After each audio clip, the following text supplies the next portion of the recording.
بئس ما اشتروا به أنفسهم أن يكفروا بما أنزل الله بغيا أن ينزل الله من فضله على من يشاء من عباده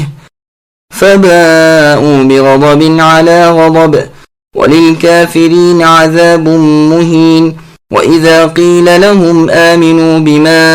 أنزل الله قالوا نؤمن بما أنزل علينا ويكفرون بما وراءه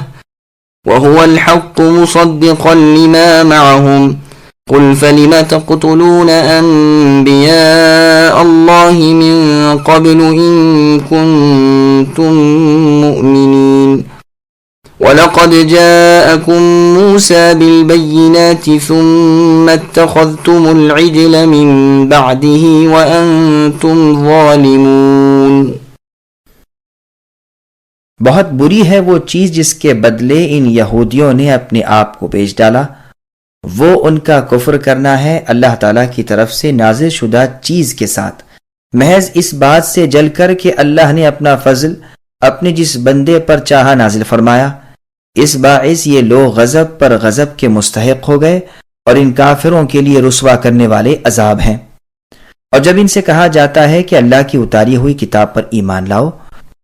تو کہہ دیتے ہیں جو ہم پر اتاری گئی اس پر ہمارا ایمان ہے، حالانکہ اس کے بعد والی کے ساتھ جو ان کی کتاب کی تصدیق کرنے والی ہے کفر کرتے ہیں۔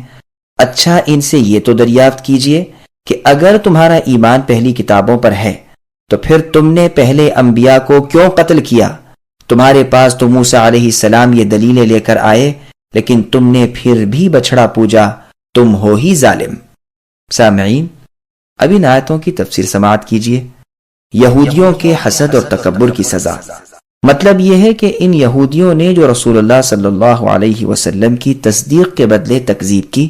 اور آپ پر ایمان لانے کے بدلے کفر کیا اور آپ کی نصرت و امداد کی بجائے مخالفت اور دشمنی کی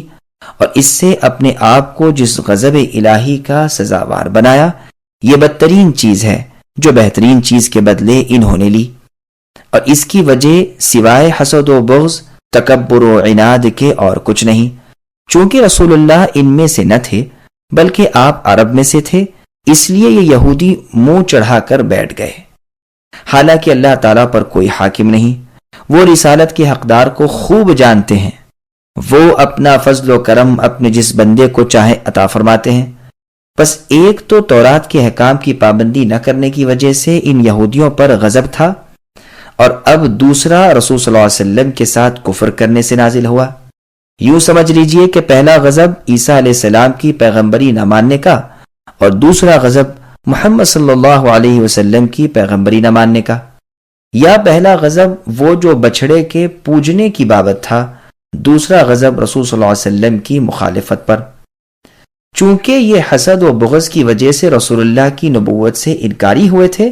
اور اس حسد و بغض کا اصلی باعث ان کا تکبر تھا، اس لیے انہیں ذلیل عذابوں میں مبتلا کیا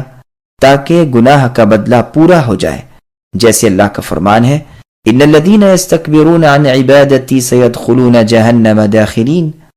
الآیات، یعنی میری عبادت سے جو بھی تکبر کرے گا وہ ذلیل ہو کر جہنم میں داخل ہوگا۔ سنن ترمذی میں ہے رسول اللہ صلی اللہ علیہ وسلم فرماتے ہیں متکبر لوگوں کا حشر قیامت کے دن انسانی صورت میں چوٹیوں کی طرح ہوگا جنہیں تمام چیزیں رونتی ہوئی چلیں گی اور جہنم کے بولس نامی قید خانے میں ڈال دیے جائیں گے، جہاں کی آگ دوسری تمام قسم کی آگ سے تیز ہوگی اور جہنمیوں کا لہو پیپ وغیرہ انہیں پلایا جائے گا۔ خواہش کے بندے، نفس کے غلام، یعنی جب ان سے قرآن کریم پر اور نبی آخر الزماں محمد صلی اللہ علیہ وسلم پر ایمان لانے کو کہا جاتا ہے تو کہہ دیتے ہیں کہ ہمیں تورات انجیل پر ایمان رکھنا کافی ہے۔ اللہ تعالیٰ فرماتے ہیں کہ یہ اس میں بھی جھوٹے ہیں، قرآن تو ان کتابوں کی تصدیق کرنے والا ہے اور خود ان کی کتابوں میں بھی رسول اللہ کی تصدیق موجود ہے، جیسے فرمایا الذین آتیناہم الکتاب یعرفونہ کما یعرفون ابناءہم، یعنی اہل کتاب رسول اللہ کو اس طرح پہچانتے ہیں جس طرح کوئی اپنی اولاد کو پہچانتا ہو۔ پس رسول اللہ کے انکار سے تورات و انجیل پر بھی ان کا ایمان نہ رہا۔ اس حجت کو قائم کر کے اب دوسری طرح حجت قائم کی جاتی ہے کہ اچھا تورات و انجیل پر تو تمہارا ایمان ہے، پھر اگلے انبیاء جو ان کی تصدیق و تابعداری کرتے ہوئے نئی شریعت اور نئی کتاب کے آئے بغیر تم نے انہیں کیوں قتل کیا؟ معلوم ہوا کہ تمہارا ایمان نہ تو اس کتاب پر ہے نہ اس کتاب پر، تم محض خواہش کے بندے، نفس کے غلام، اپنی رائے قیاس کے ماتحت ہو۔ پھر فرمایا کہ اچھا موسیٰ علیہ السلام سے تم نے بڑے معجزات دیکھے، طوفان، ٹڈیاں، جوئیں، مینڈک، خون وغیرہ، ان کی بددعا سے بطور معجزے کے ظاہر ہوئے۔ لکڑی کا سانپ بن جانا، ہاتھ کا روشن چاند بن جانا، دریا کو چیر دینا اور پانی کو پتھر کی طرح بنا دینا، بادلوں کا سایہ کرنا، من و سلوہ اتارنا، پتھر سے نہریں جاری کرنا وغیرہ تمام بڑے بڑے معجزات جو ان کی نبوت کی اور اللہ تعالیٰ کی توحید کی روشن دلیلیں تھیں، سب کچھ اپنی آنکھوں سے دیکھا۔ لیکن ادھر موسیٰ علیہ السلام طور پہاڑ پر گئے، ادھر تم نے بچھڑے کو معبود بنا لیا۔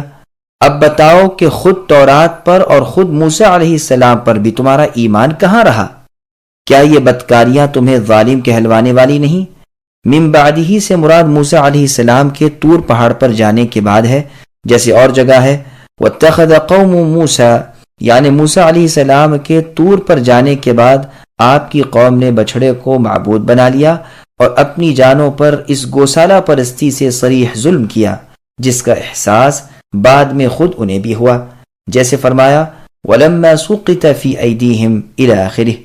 یعنی جب انہیں ہوش آیا، نادم ہوئے اور اپنی گمراہی کو محسوس کرنے لگے،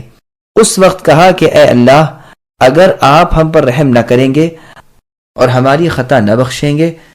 تو ہم انتہائی نقصان اٹھانے والے ہو جائیں گے۔ یہود کا سب سے بڑا کفر۔ اللہ تبارک و تعالی بنی اسرائیل کی خطائیں، مخالفتیں، سرکشی اور حق سے روگردانی بیان فرما رہے ہیں کہ طور پہاڑ جب سروں پر دیکھا تو اقرار کیا، لیکن جب وہ ہٹ گیا تو پھر منکر ہو گئے۔ اس کی تفسیر پہلے بیان ہو چکی ہے۔ بچھڑے کی محبت ان کے دلوں میں رچ گئی۔ موسیٰ علیہ السلام نے اس بچھڑے کے ٹکڑے ٹکڑے کر کے جلا کر اس کی راکھ کو ہوا میں اڑا کر دریا میں ڈال دیا تھا، جس کے پانی کو بنی اسرائیل نے پی لیا اور اس کا اثر ان پر ظاہر ہوا۔ گو بچھڑا نیز تو نابود کر دیا گیا، لیکن ان کے دلوں کا تعلق اب بھی اس معبود باطل سے لگا رہا۔ اس آیت کا مطلب یہ ہے کہ تم اے یہودیوں ایمان کا دعویٰ کس طرح کرتے ہو؟ اپنے ایمان پر نظر نہیں ڈالتے؟ بار بار کی عہد شکنیاں، کئی مرتبہ کے کفر، کیا سب بھول گئے؟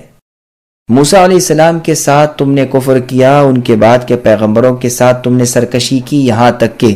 افضل الانبیاء خاتم المرسلین محمد صلی اللہ علیہ وسلم کی نبوت کو بھی نہ مانا، جو سب سے بڑا کفر ہے۔